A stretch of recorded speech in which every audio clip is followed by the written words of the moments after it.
That is the Eagle news, notes, and analysis you need.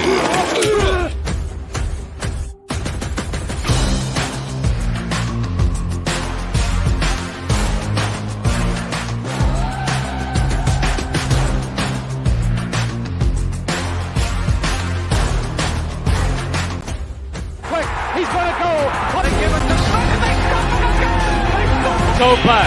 He looks, fires for the end zone. Intercepted. The 20, the 10, the 5. Touchdown. Matt Ware. Midfield. He's going to go. Deshaun Jackson. He steps up his head and falls forward. And he fumbles the football, and the Eagles have it. It's gone. And the Eagles win. It's all birds. All the time. And welcome to another edition of the AATBirds Weekly Report. I'm myself, Johnny Ulecka, is joined as always by Chip at Chip for the Birds. And we're going to talk a little bit about the Eagles' Brazil opponent was announced today. Eagles, there's another extension. They brought a familiar face back. And then, of course, as we always end the show, we're going to have a fun little would you not really would you rather, but what would you like, or what would your pick, basically. We do a whole bunch of fun little things, so we're going to bring that up. We'll get into that later on, but first I want to bring up the news that dropped today, which was the Eagles' opponent is going to be the Green Bay Packers for the Week 1 matchup in Brazil. I know there was talk of it being the Browns because their one player, I think Maurice Hurst, his name was, saying on a podcast about, going to Brazil, but it looks to be that it's going to be the Green Bay Packers. A lot of green in Brazil, which their flag is green and yellow. But what do you think of it, Chip, to have an NFC opponent? And that's the big thing, an NFC opponent where the Eagles lose a home game. It's a neutral game against an NFC opponent, which could come into play in terms of tiebreakers. Yeah, that's what I've been thinking about pretty much since the news was announced. I mean, it's one thing to lose a home game, which we knew we were going to. It's another thing to have it be such a key matchup. The Eagles and the Packers are two absolutely historic franchises. So I get the idea of trying to flood Brazil with this, humongous historical matchup. But the problem is that you're looking at two playoff driven teams in the NFC. I think that, look, playing in Brazil was going to be a problem. Playing Week 1 was going to be a problem. When you have a Week 1 matchup, you're getting all the kinks out. You're figuring it out, and now you're factoring in the Green Bay Packers portion of it. I'm not crazy about the NFL's decision here. I think that this is more for the brand rather than the good of the organizations. I don't know. I feel like this could be. Now, on the flip side of that, having it be Week 1 means they're not going to have routines and patterns and things like that, which would then be disrupted for the Brazil game. Like they're going to play for this Brazil game and then set in all the routines and everything.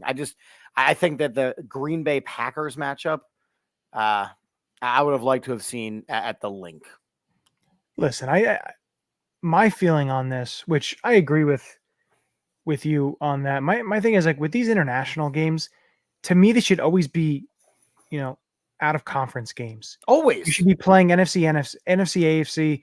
I just think it fits best because when a team is losing a home game, now I know that there's 17 games, so there's an extra game and everything. I get that. I understand that, but not every single team is playing overseas. So, or every team that has that extra home game is playing overseas. So, to me, I think it should be an AFC opponent. I think that's the biggest thing. Listen, Eagles playing on a Friday night to open the season. That's going to be pretty cool. But you would like to have seen it be the Cleveland Browns. But you just got to do what you can. Hopefully, it's good to see the Green Bay Packers earlier than later. Like you mentioned with the tendencies and everything like that. Sometimes it's better to play a team beginning of the season than it is to play them later in the season once they get everything going. But again, that can also go to the hands of the Eagles too. playing them earlier than playing them later may be a benefit. Well, last year it wasn't a benefit, but hopefully, they get themselves back on track and, get themselves going. But I would have liked to see an AFC NFC matchup or opponent, but listen, it is what it is. Nothing else we can really do about that. I mean, I think that the Browns matchup, it would have been a very, very good. I don't want to see the Eagles play in Brazil on a Friday night. That's what it comes down to for me. Now, it is what it is, and it's clearly going to happen. And yeah, so then you There's start to nothing look do at about it. right. So then you start to look at other things. So okay, so let's make it the Browns matchup. Let's make it the AFC NFC matchup where it doesn't have ridiculous playoff implications week one. Okay, so that wasn't the choice. They had to be the Packers. Okay, so you lost what was going to be, let's call it like it is, one of your most profitable home games because of the Green Bay Packers having that historic franchise. You lost a very profitable home game for a matchup with a team that you're now going to play week one, and you have a very good chance of meeting up again in the playoffs. So yes, the spacing between week one and the playoffs then could work to both of the teams' advantages. I just think that this specific matchup is too important to waste on an international game. Quick trivia question. When was the last time the Eagles played the Green Bay Packers week one and then played them in the playoffs? I mean, it would had to have been. I can give you a hint. I mean, I feel like it was with Andy Reid, right? It was with Andy Reid. Okay, so then it puts me at 2008. No, a little bit later. Remember the Kevin Cobb getting hurt? Concussion. Michael Vick comes in 2010, and they played in that wild card game, which then the Packers went on to win the Super Bowl. But I was trying to remember. So I was at that playoff game on crutches because I had torn 4 ligaments in my ankle. And I was doing it as I was doing Big Brothers Big Sisters. So I was actually on the field for warmups. And I'll never forget, Deuce Staley came over and signed my boot and told me, like, hey, it's going to be okay. I'm like, if Deuce said it's going to be okay, I'm going to be okay. So fixing your shirt there. It says NFC East Division champion. This is an old one, though. Was it? This one's 2004. Okay. That's nice. Hey, at least it still fits you. I got it big. Yeah, that's true, Adam. Eagles, they'll sell out no matter where they play. My thing is next month is when the schedule release comes out, and that's really where we kind of see how everything lays out, how many primetime games they get. Last year was a big time, rigmarole of everything. I didn't like the way the schedule went out last year. I know we had a lot of 4:00 games. You had some primetime games, everything. Hopefully it's a little bit easier in terms of time frame. And it was bad. They had those 3 away games, like that gauntlet, I guess you want to say. But hopefully they don't get anything like that. But now on to a couple of other roster things here. Jordan Mailata signs an extension with the Eagles. And, I kind of figured he would sign something, if not this year, definitely next year. But he gets extended to play. I think it was 3 years, $66 million, if I'm not mistaken. But that's a hell of a deal, especially for him. And I know he I don't want to say he struggled, but I know he knows he can play better. But you're getting a left tackle, which, if you think about it, they went from Trey Thomas to Jason Peters to Jordan Mailata. And, I mean, there's an asterisk in the middle there that they try something instead. Listen, there's also an asterisk. See, I can't even say it. The asterisk with Trey Thomas to Jason Peters. True. Because Jason Peters then would get hurt. And they went Demetrius Bell. Well, there's that. That's in 2017. I'm talking a couple years after Peters came in. But also the whole Winston Justice. We saw how that went with The with Giants game. OCU Manura. So there's been some slight speed bumps in there, but to go from Thomas to so basically 30 years, because Thomas came in 1998, almost 30 years of pretty solid left tackle play. And I think, one thing, Trey Thomas is super, super underrated because of the other offensive tackles that were playing the game when he came in.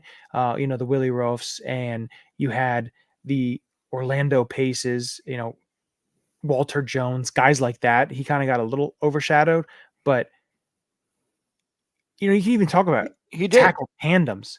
Runyon and Thomas. You had Peters and Lane Johnson from 13 on, and then now Mailata at Lane Johnson. The tackle tandem has been pretty great for the Eagles. But no, I think it's great for Jordan from what he came from. And, when we started this show in 2020, there was talk about, Jordan Mailata and seeing what he can be. He was in, I think at that point, it was going into year 3 in 2020, where I believe he finally got.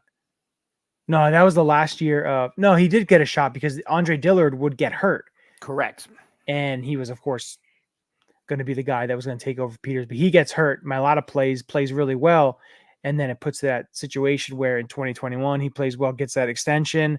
And then, he gets an extension again on top of that. So it's great to see for Mailata because, his story is unbelievable and the type of athlete he is. And, give a lot of credit to Mailata for what he did and but you also give credit to Jeff Stoutland, who was able to mold him into the player that he is today.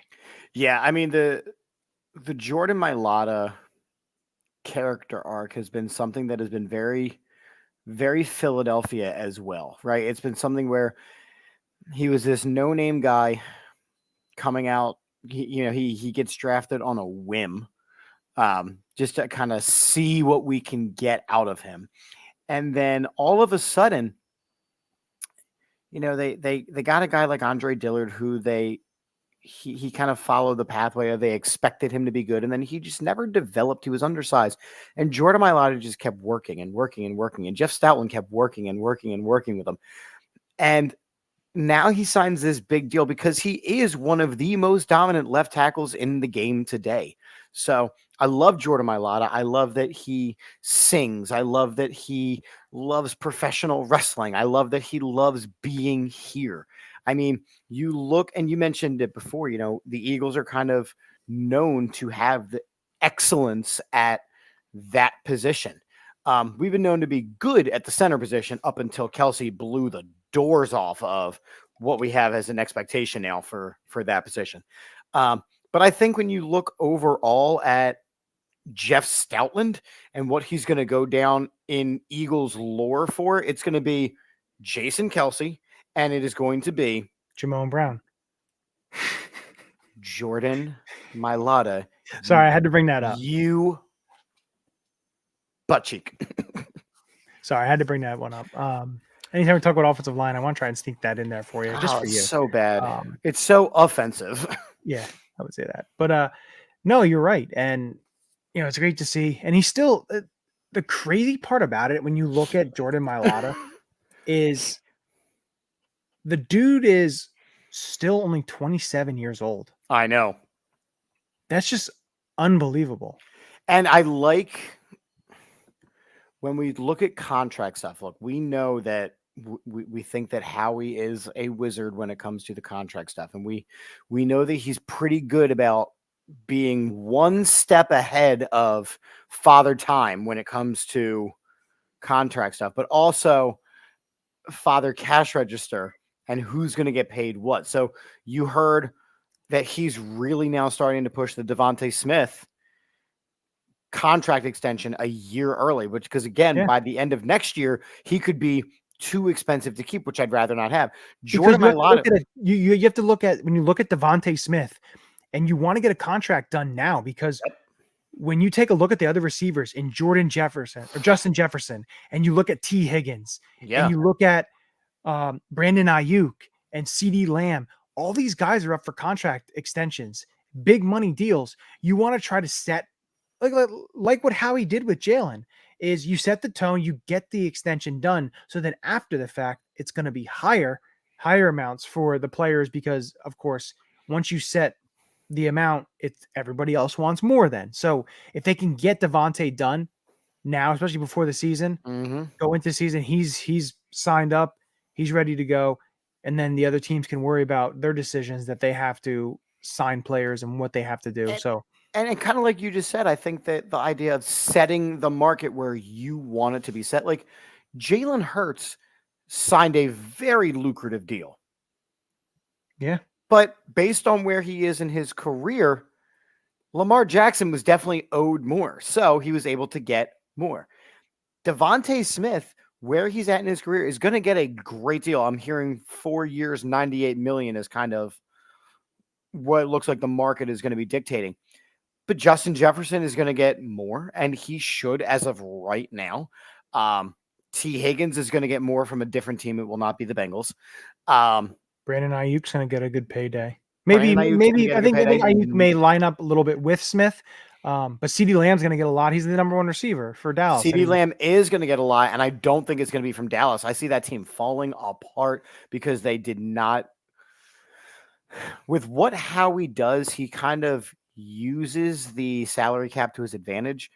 And by forcing like the Ravens to overpay, and I don't mean overpay like his worth, I'm saying overpay what Jalen Hurts got, it hurts other teams' salary cap. So getting Jordan Mailata locked up is great. And he's a premier left tackle in this league.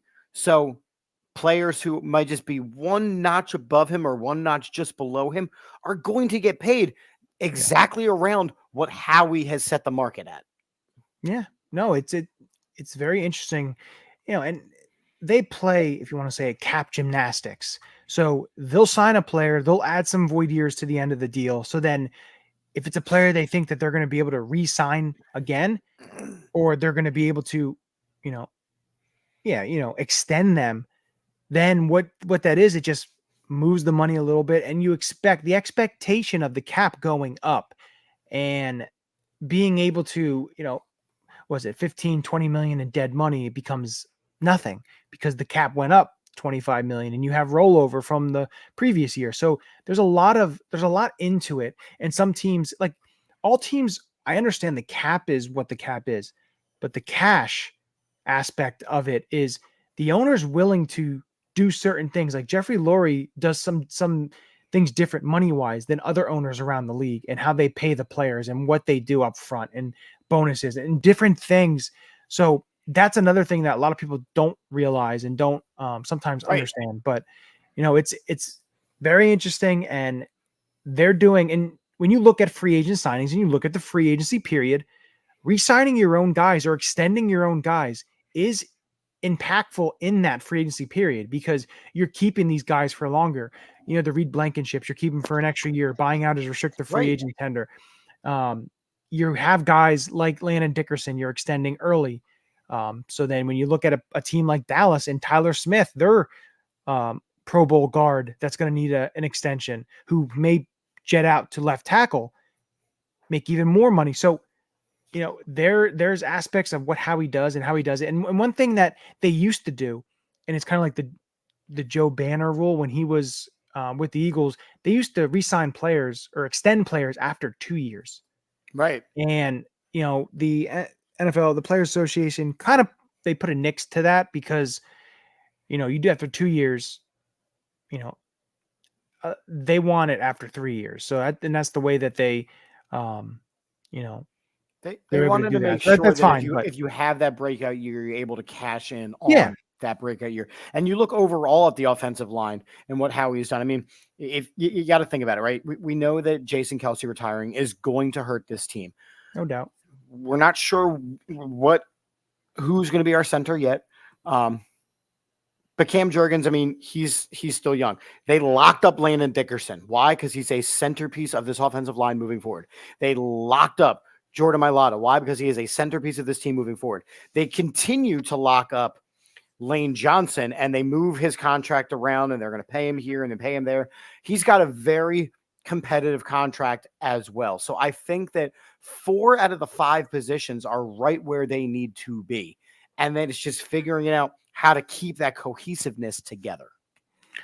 Yeah, no, you're right. That is actually, where they have to kind of make sure that everything is stable. The stability aspect is absolutely key. And, the Eagles made another signing this week, and it's, a guy returning. So, And we Avonte, knew it was going to happen. yeah, like the longer and longer it got into free agency, the more and more likely it was.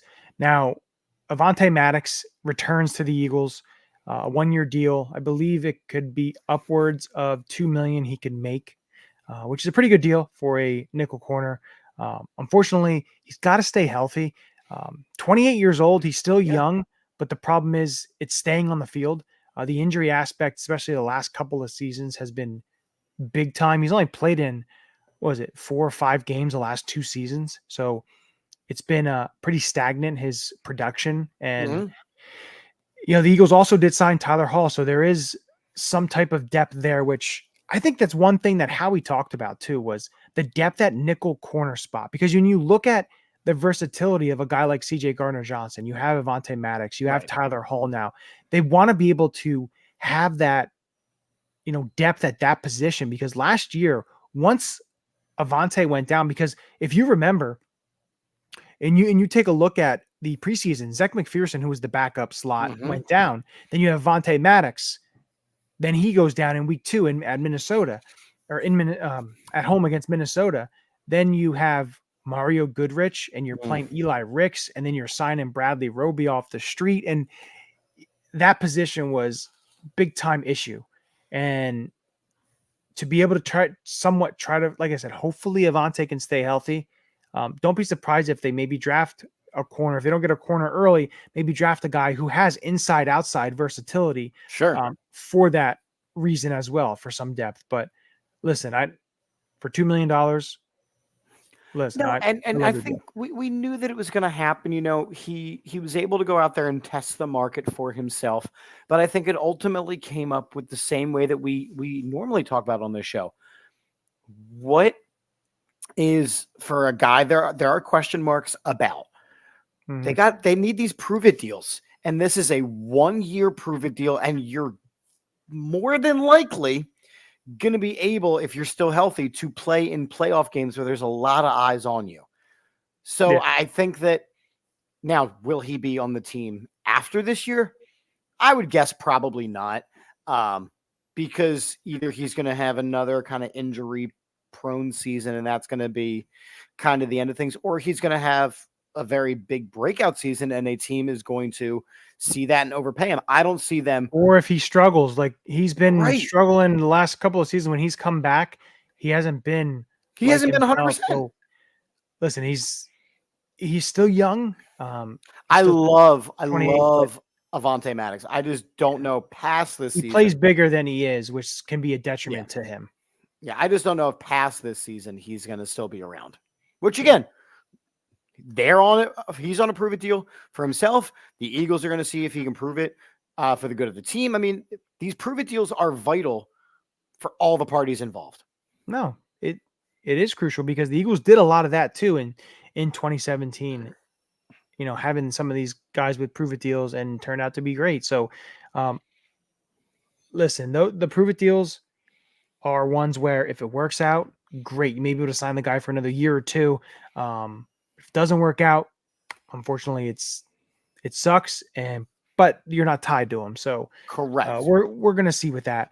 And Eagles Eric comment on here, talk a little draft. Eagles love Fatano. If he's gone, then DeJean. There's a lot of I interesting. keep hearing about Cooper DeJean. Listen, next week, our friend Mike Bauer is going to come back on, and we're going to have an Eagles mock only. And so we'll do a lot of draft talk next week. Should be fun with the draft, just 2 weeks away from this Thursday. So 2 weeks away tomorrow. So it should be pretty fun next week to kind of, I think we're going to do our own Eagles mock drafts. And if you've been following, I've released a couple of mock drafts the last couple of weeks. This week, of course, featured Fatano. as the Eagles' first pick. So there's a lot there with that, but we're definitely going to break into that. We're going to do a lot of fun stuff. Chip's going to kind of grade our draft, and what positions we addressed, how we did it, and to kind of him putting the roster aspect on it to see how we want to build through the draft and get some talent there. But no, that should be fun next week with Bauer and have him come back on. I think it's going to be a great time. I mean, where we're picking is definitely concerning. I'll say that much. We haven't had the best of luck in these. Yeah, did you see the? I did. Somebody... I forget who posted. I was just looking for it. Well, but it's like Andre Dillard, Jalen Reagor, Nolan Smith is unproven right now. Yes, listen, it's his second year, definitely unproven. But it even goes further. Marcus Smith. Yeah, you know that I will not talk bad about Marcus Smith just because of the extreme mental struggles he had as an Eagle and moving forward. But yeah, he falls in that category. Unfortunately, he was overdrafted. They wanted to get Brandon Cooks, or there was like 3 or 4 guys. They literally all went right before the Eagles picked, and the Eagles couldn't get out of the slot, so they picked Marcus Smith. So it was unfortunate. Yeah. In the late ready. So here you go. So Nolan Smith was a 30. Jalen Reagor was 21. Andre Dillard was 22. Nelson Aguilar was 20. Marcus Smith was 26. Danny Watkins was 23. I'm just going around the 20s. It's pretty bad. Lito Shepard was 26. That worked out well.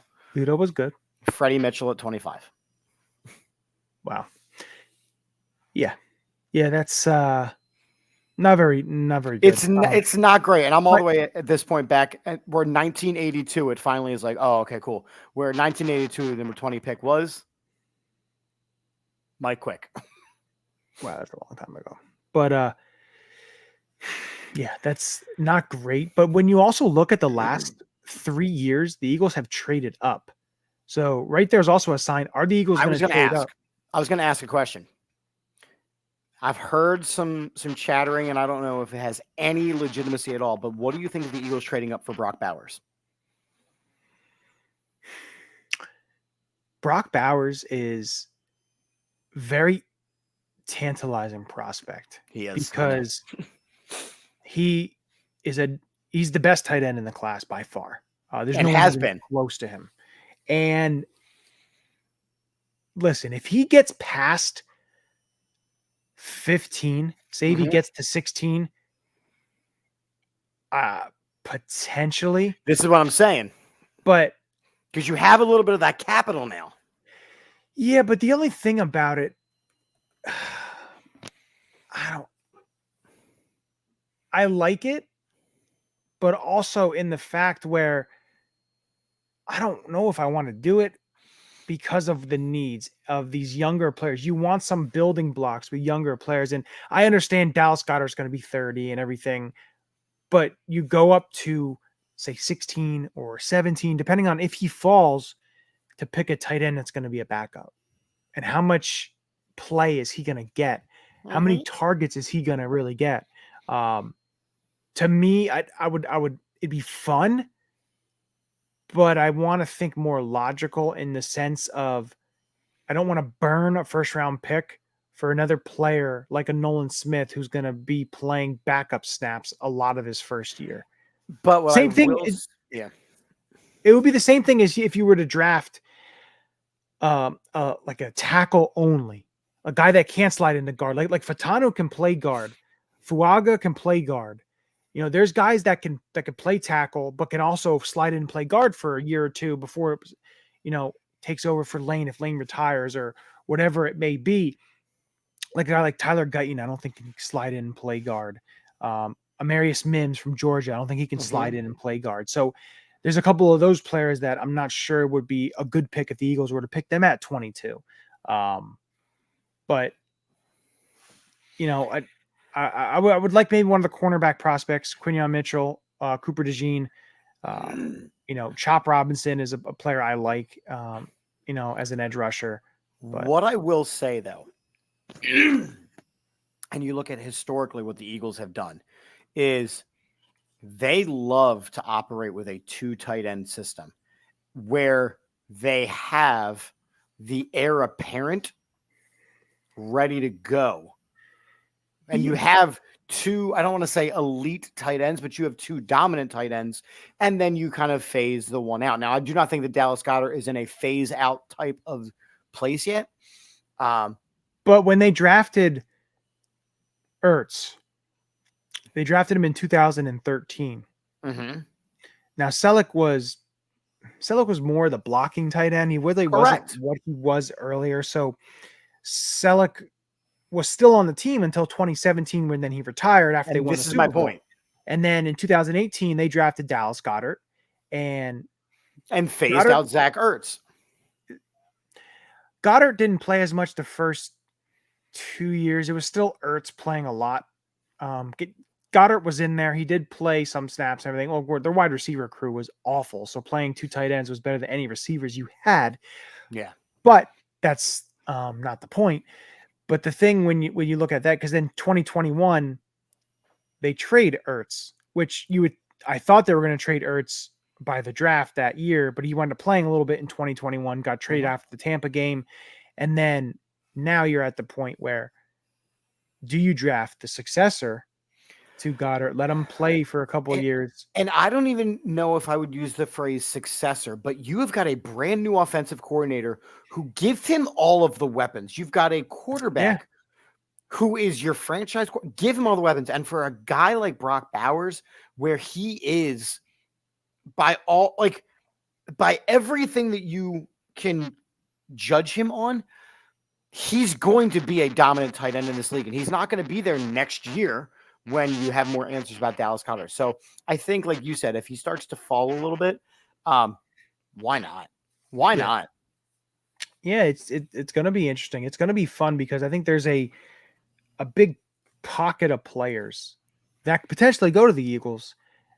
It just, are they going to trade up for one of these guys, or are they going to see if one of them fall to them at 22, or is a quarterback going to fall and say the Eagles get the 22 and a team trades back, trades up with the Eagles? There's a lot that's going to happen. It's going to be interesting. It's going to be fun, but I'm very interested to see where it comes. I love the draft because I know you do. It's just fun because you're imagining these prospects that they're getting and how they fit into your team, and it's a fun aspect of the NFL offseason and the roster building portion of the offseason, because everyone thinks that their draft is awesome because they see the traits and the good in these players, and then when we watch them, like a player like Jalen Reagor, we find out maybe we should have drafted Justin Jefferson. But none of us wanted Jalen Reagor. We called that out the minute we had it. So things like that happen, unfortunately. God, that was bad, though. Yeah. So, but we'll see what happens. Next week should be fun with Mike, myself, and you, and it'll be fun to see where we go with the draft and how we think it shapes out. But now I want to get into a fun little thing we've been doing the last couple of weeks, and something I want to keep doing because I think it brings some different conversation, almost a what if type of scenario when you look at Eagles history. And there's nothing bad about learning even more about Eagles history. True story. But I did post this, I think it was maybe last week, but we're going to bring it up on the show. And it is the best Eagles trade acquisitions in history. Real quick Now, before we there's start 9 that, here. Eric, I agree about your comment specifically here. Eagles offense is a lock top 10. I agree. It goes as far as Jalen Hurts takes us, but the defense is a house of cards. I do agree they need impact defensive players. I think just the tantalizingness of Bowers is interesting to me. Yeah, I hear that. So when you look at trade acquisitions in history, you have Ron Jaworski, who was acquired from the Rams. You have Bill Berge, who was acquired from the Bengals. Jason Peters, former Buffalo Bill, traded to the Eagles. T.O., of course, the 49ers trade. That's always a fun one to talk about because he was originally traded to the Ravens, then won a grievance, and then was traded to the Eagles. D'Amico Ryans traded from the Texans to the Eagles. Darren Sproles traded from the Saints. A.J. Brown from the Titans. Darius Slay from the Lions. And C.J. Gardner-Johnson from the Saints.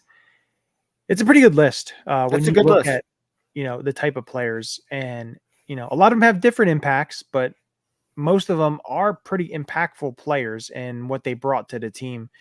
But where would you say you would go as the Eagles' best trade acquisition in history? So for me, the bottom row I have to eliminate right away just because they haven't. It still hasn't. There's no rings and there's no set proof and products yet. They've made it to a Super Bowl, great. But you still can't discount AJ Brown. I don't discount AJ Brown because we got a all-pro caliber player with our draft pick, basically. AJ Brown, top 100 Eagle of all time. I listen, and you might be right. I'm not there on the bottom row yet. Darren Sproles was right in that realm of your Westbrooks and your McCoys and all. I mean, he was a dominant player. I remember how pissed off the Saints were that they traded him. Like they were not happy that they had traded him. But still not the best. I mean, D'Amico Ryans isn't even. I love D'Amico Ryans. I think he is a dominant player. I love the linebacker position. But again, not for me. For me, it's between two. It's between T.O. and Jason Peters.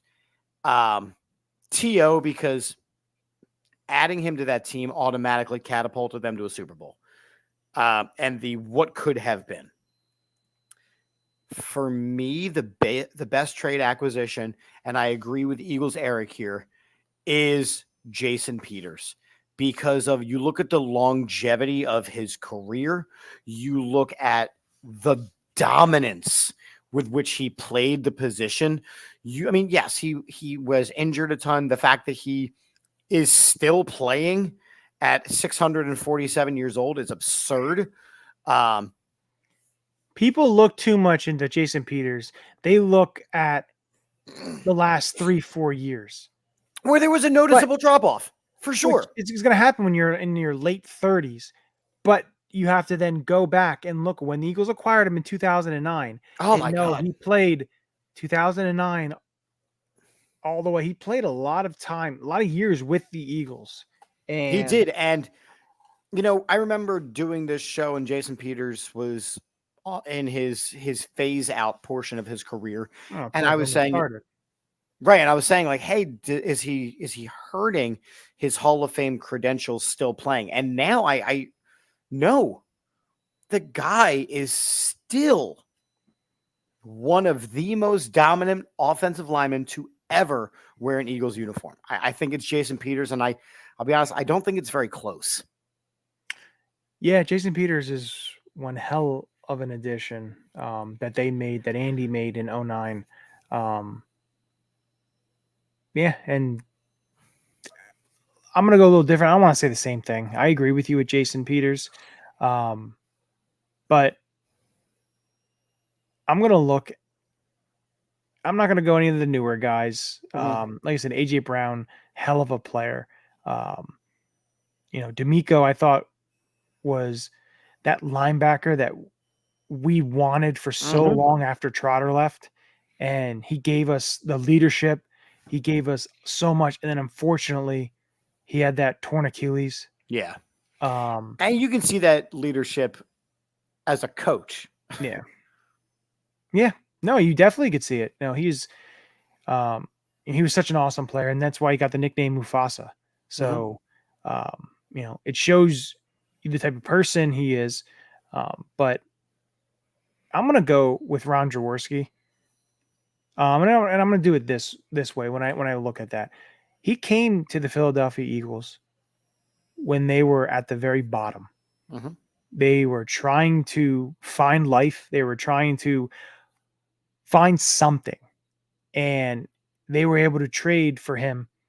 It was a 1-for-1 player swap. They traded tight end Charlie Young for Ron. And Ron Jaworski wound up playing a good number of years with the Eagles, had a whole bunch of Eagles records until I believe McNabb broke a bunch of them. But him and Vermeil were that tandem. Once the Eagles got Jaworski and then have Vermeil, it was that tandem of those two guys. You had the quarterback and you had the coach. And, they made it to the playoffs in 79, 80, 81.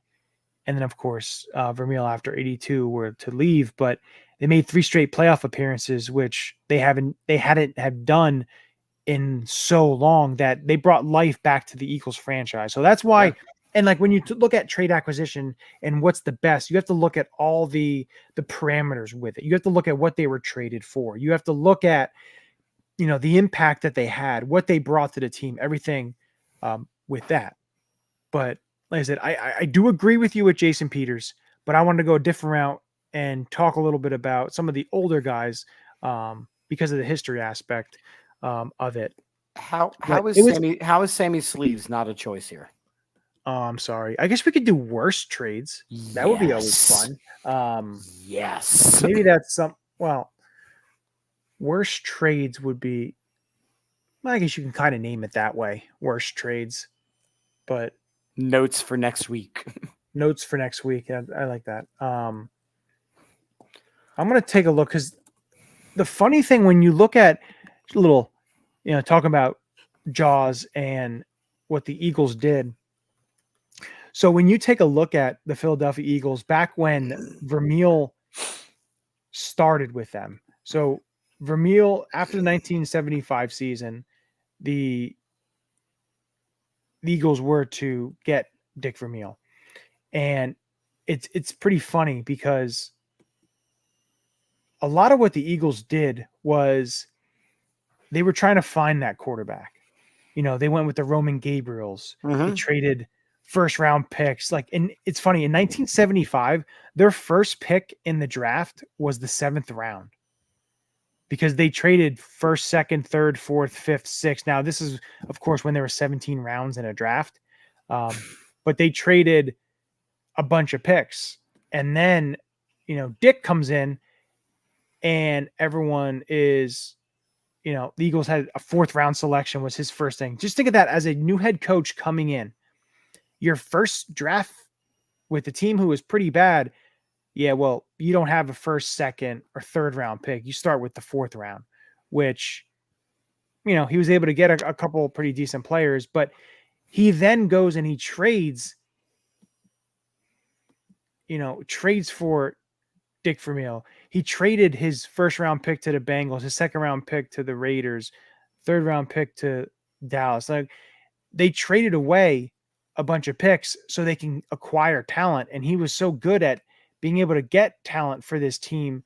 And I think that's one thing with Ron is they get Jaworski, the quarterback, and he's the quarterback they were looking for years before. And that's why I say, when you look at the trade acquisition, the best in history, and you can put a player like Ron Jaworski, is the impact he made, because they finally were able to hit on the quarterback, because Roman Gabriel failed. Mike Baralla failed.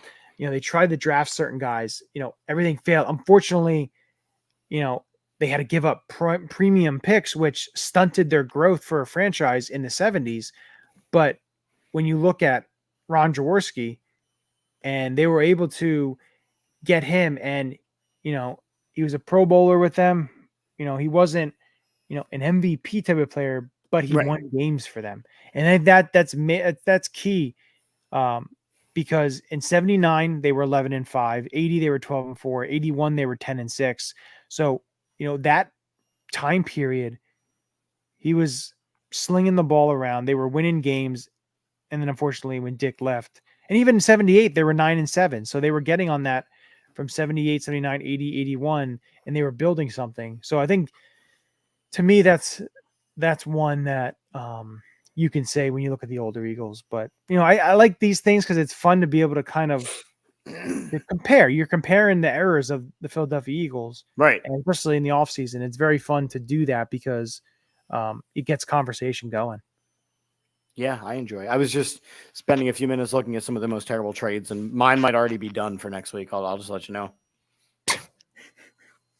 We're talking about the draft, though. Not I talking know. about the terrible trades. That's for another show. All Come on, right, we well, have to spread it out. I have that one too. You could do that. That's fine. Would a terrible trade be when they traded Carson Wentz to the Indianapolis Colts? No. Nope. Okay. Was No. it when they got Carson Wentz? Nope. You can't really say that. Okay. Nope. It's when they traded LaShawn McCoy for Kiko Alonso. Okay. Listen. Now, I did post that picture of Alonso and McCoy. Yes, that was. It's when they decided to do some trading and they picked Mike Mamula instead of Warren Sapp. Yeah. That But 1-to-1 player to situation, it's Kiko for McCoy. Now I don't know if it's the same personnel, because I know there was a different owner, because of course Jeffrey Lurie owned the Eagles, but the Eagles they drafted defensive tackles. No, it wasn't that. I think it was 93 and 94. So in 93 they drafted Leonard Renfro, who played one season with the Eagles and then was cut in the first round. By the way, drafted at number 24. Yes. Okay. Thank you. Mid-20s, that's what we're saying. And then the next season, they drafted defensive tackle Bruce Walker from UCLA with the 37th pick. So that's two really high defensive tackle selections. So then when 95 came around, and of course, Warren Sapp had, there was something on him with, a drug, I think it was drugs or something that wind up being pretty stupid. Almost, I'm not sure if teams put it out there to hopefully he slipped, so they got to him. But Eagles would trade up and they'd get the defensive end instead of going for the defensive tackle, because the way I think of it is this: they drafted two high defensive tackles in back-to-back seasons and it didn't work out. They didn't want to go and draft another high one that didn't work out.